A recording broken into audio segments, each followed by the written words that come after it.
من الشیطان الرجیم بسم اللہ الرحمن الرحیم۔ میں آج کچھ پرانے جو گزرے ہوئے غدار ہیں جو ملک کو پاکستان کو نقصان پہنچاتے رہے ہیں ان کے بارے میں کچھ چند ایک مثالیں دوں گا کہ ان کو ہم نے فوری طور پر نہیں پکڑا تو بہت زیادہ ہمارے ملک کا وہ نقصان کر گئے۔ تو ابھی جو موجودہ حالات ہیں یا میں نے دیکھا ہے کہ کچھ غدار ملک کو خانہ جنگی کی طرف لے جانا چاہتے ہیں، تو اس لیے میں نے یہ مناسب سمجھا کہ بھائی اب حکومت کو بھی اور ملک پاکستان کی عوام کو بھی یہ بتانا چاہتا ہوں کہ بھائی آپ ان غداروں سے ہوشیار رہیں۔ پہلے بھی ہماری حکومت نے غداروں کو پکڑتے پکڑتے کئی سال لگا دیے، تو جب ان کو پکڑا ان کے خلاف کارروائی کی اور انہیں غدار قرار دیا تو کم از کم 25-30 سال لگ گئے۔ اس میں پہلی مثال میں آپ کو دیتا ہوں کہ الطاف حسین جو کراچی روشنیوں کا شہر تھا اور اس نے ٹارچر سیل بنائے اور عقوبت خانے بنائے اور زندہ لوگوں کو ڈرلنگ کرتا رہا، اور تمام پاکستانی قوم کے بچے کو پتہ چل گیا تھا کہ یہ غدار ہے، اور اس نے بالکل کراچی کو کیپچر کر لیا تھا اور تعصب کا نعرہ لگا کر اس نے بہت زیادہ قتل و غارت کی۔ اس کے بعد وہ پاکستان سے باہر چلا گیا، باہر بیٹھ کر وہ بھتہ وصول کرتا رہا اور اپنے جو اس کے ایم پی ہوتے تھے ان کو باقاعدہ وہ آرڈر دیتا کہ بھائی آپ نے فیکٹریوں سے کارخانوں سے بلکہ کوئی اس نے دکان تک چھوٹی دکان تک اس نے کہا کہ باقاعدہ آپ منتریوں سے بھتہ لیں اور میرے تک پہنچاتے رہیں۔ اور جب اس کے ایم پی وہ جیت جاتے تھے تو جو بھی حکومت آتی اس کی مجبوری ہوتی تھی کہ چاہے صوبائی حکومت بنانی ہے یا قومی، تو اس کے کوئی نہ کوئی بھی ہوتے تھے اور ایم پی بھی، تو وہ ہر دور میں حکومت میں جو ہے اس کی جماعت شامل ہو جاتی، اور جب وہ شامل ہو جاتی تو وہ اور زیادہ منمانی کرتا۔ اس کے اپنے وہاں وزیر ہوتے، چونکہ وہ جو بھی چاہے پیپل پارٹی ہے اس نے حکومت بنانی ہے تو وہ الطاف حسین کے پاس انگلینڈ میں جاتے تھے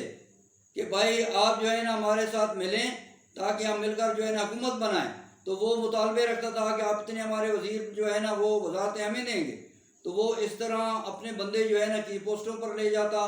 اور یہاں سے ملک پاکستان سے اس نے کتنا جو ہے نقصان کیا ہے کہ کراچی جو ہے کتنا جو ہے ترقی کر رہا تھا کہ جس کو اس نے جو ہے وہ اندھیروں میں جھونک دیا، جو روشنی کا شہر تھا وہ تاریکی میں چلا گیا۔ تو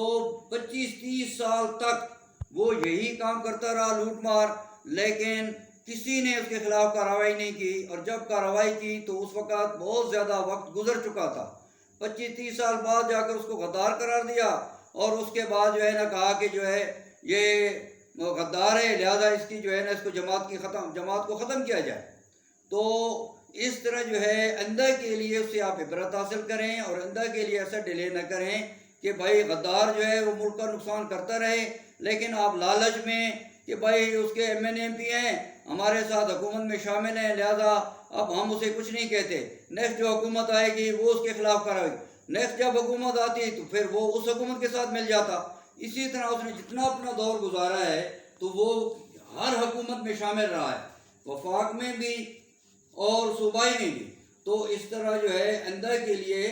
جس طرح ذکر حدیث مبارک ہے کہ مومن ایک سوراخ سے 2 بار نہیں ڈسا جاتا، کہ آپ ایک بار غلطی کرتے ہیں تو ریپیٹڈلی غلطی بار بار وہ نہ کریں کہ بھائی ایک غدار ہے آپ کے ملک کو نقصان پہنچا رہا ہے، اور اس کا اتنے تک تھا کہ کوئی آدمی بھی جو ہے نا باہر کراچی میں نہیں نکل سکتا تھا، جو بھی نکلتا اس کو وہ لوٹ لیتے تھے اس کے پارٹی کے بندے۔ تو اس لیے خدا را عوام کو بھی چاہیے کہ بھائی کوئی کتنا بھی خیرخواہ کیوں نہ ہو، لیکن اگر ملک کا غدار ہے، ملک اور قوم کو نقصان پہنچا رہا ہے تو آپ اس کو کیوں ووٹ دیتے ہیں؟ حضرت امام حسین رضی اللہ تعالیٰ عنہ نے جان تک قربان کر دی لیکن یزید کو ووٹ نہیں دیا۔ اس وقت یہ ہوتا تھا کہ جو بڑے بڑے سردار ہوتے تھے ان کے ہاتھ پر جو بیعت کر لیتا تھا تو اس کا مطلب ہے کہ اب وہ مسلمانوں کا حکمران ہے، خلیفہ بن گیا. تو حضرت امام حسین نے فرمایا کہ یہ فاسق فاجر ہے، شرابی کا بابی ہے، یہ اس قابل نہیں کہ یہ مسلمانوں کا خلیفہ ہو سکے. انہوں نے جان قربان کر دی، بچے قربان کر دیے اور ووٹ نہیں دیا. تو آپ لوگوں کو میری ریکویسٹ ہے عوام سے بھی کہ آپ یہ دیکھیں کہ جو ملک کا خیر خواہ ہو، کوئی ایماندار نیک اور اچھا شخص ہو، اس کو آپ ووٹ دیں اور اس کو کامیاب کریں. جب آپ کسی غدار کو جو اتنا ظالم ہے کہ حکومت خانے بنائے ہیں، زندہ لوگوں کو ڈرلنگ کر رہا ہے اور ٹارچر کر رہے ہیں، لوٹ مار کر رہے ہیں، بھتہ خوری کر رہے ہیں، اور آپ اس کو بار بار جو ہے وہ کہتے ہیں جی یہ مہاجر ہے. بھائی مہاجر ہو، پنجابی ہو، سندھی ہو، بلوچی ہو، حضور صلی اللہ علیہ وسلم کا فرمان ہے کہ بھائی آپ یہ تعصب سے بچیں. جب اس وقت حضور صلی اللہ علیہ وسلم کا فرمان ہے کہ بھائی کسی گورے کو کالے پر جو ہے کوئی فوقیت حاصل نہیں، تو سب مسلمان آپس میں بھائی بھائی ہیں. تو چاہے اجمی ہو، عربی ہو، سب جو ہے مسلمان بھائی بھائی ہیں. تو یہ جو ہے یہ پنجابی ہے، پٹھان ہے، سندھی ہے، بلوچی ہے، اس تعصب کو ختم کریں. مسلمانوں کے اندر یہ چیز تفرقہ تو بالکل ہونا ہی نہیں چاہیے. تو انہی چیزوں سے لوگ جو ہے نا وہ غدار لوگ فائدہ اٹھاتے ہیں. تو میں اب یہ گزارش کرنا چاہتا ہوں کہ جس طرح وہ ملک کے ساتھ غداری کرتا رہا اور بہت زیادہ آپ نے ٹائم گزار دیا اور اس کے بعد جا کر آپ نے اس کو غدار کرا دیا، تو آئندہ کے لیے جو بھی غدار سامنے آئے تو اس کو آپ موقع نہ دیں بلکہ اس کی فوری گرفت کریں. یہ نہیں ہے کہ اب اگر وہ الطاف حسین غدار تھا تو اس کا مطلب ہے سارے مہاجر ہی غدار ہیں. سارے غدار نہیں ہوتے، ایک دو شخص اس کے ساتھ ملا ہوگا، باقی سب لوگ ٹھیک ہوتے ہیں. تو جیسے ابھی عمران خان ہے تو اس کا مطلب یہ نہیں کہ اگر عمران خان غدار ہے تو ساری پی ٹی آئی غدار ہے، تو باقی لوگ جو ہیں وہ سب پاکستانی ہیں، یہ صرف باہر سے آیا ہوا ہے. تو اس لیے اس کو یہ ابھی خانہ جنگی کی طرف لے جا رہی ہے، جس کو میں بعد میں آخر پر اس کے بارے میں بتاؤں گا. پہلے میں یہ پرانے جو لوگ غداری کرتے رہے ہیں ان کے بارے میں آپ کو بتا رہا ہوں کہ بھائی ان لوگوں کو بہت دیر سے پکڑا گیا، تو اب دیر نہیں کرنی چاہیے، اس سے ہمیں سبق اور عبرت حاصل کرنا چاہیے. تو اب میں مختصر کرتا ہوں، آئندہ کے لیے انشاءاللہ نیکسٹ جو ہے وہ میں دوسرے غدار کی بات بیان کروں گا. تو